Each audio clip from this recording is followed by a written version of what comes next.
कनौज कनौज जनी कर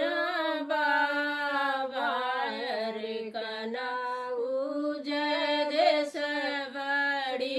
दूरे रे ललनवा रे कनौज देश बड़ी दूरे रे ललनवा कनौज देश बाबा सदल सजी है रे लुटी है घरवा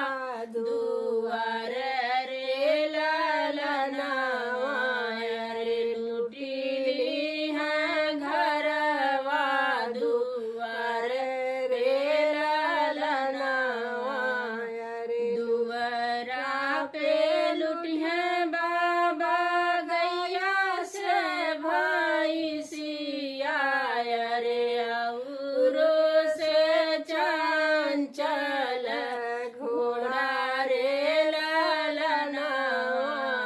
रे औरो से चंचल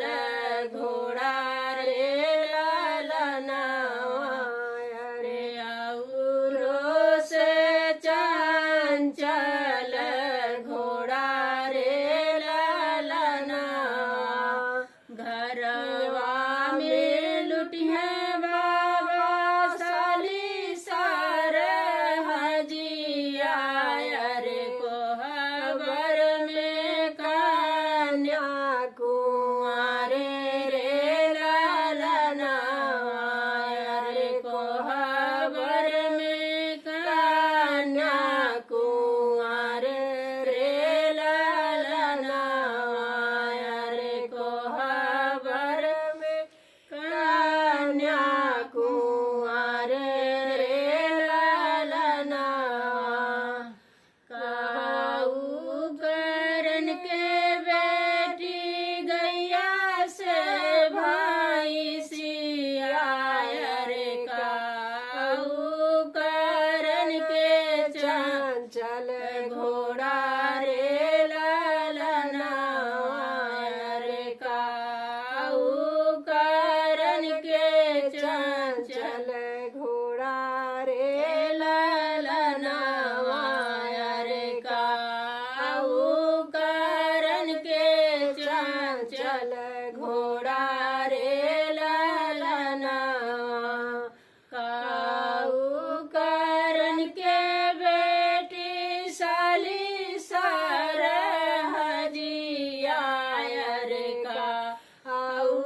करन के कन्या कुंवारे रे ललनवा रे काऊ करन के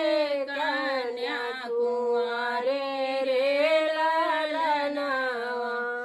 अरे काऊ करन के कन्या कुंवारे रे ललनवा काऊ करन के कन्या कुंवारे रे ललनवा दूधवा पियन के बाबा गैया से भाई सिया रे नागर घूमन के चंचल घोड़ा रे ललनवा रे नागर घूमन के चंचल घोड़ा रे ललनवा अरे नागर घूमन के चंचल घोड़ा रे ललनवा बतिया करन के बाबा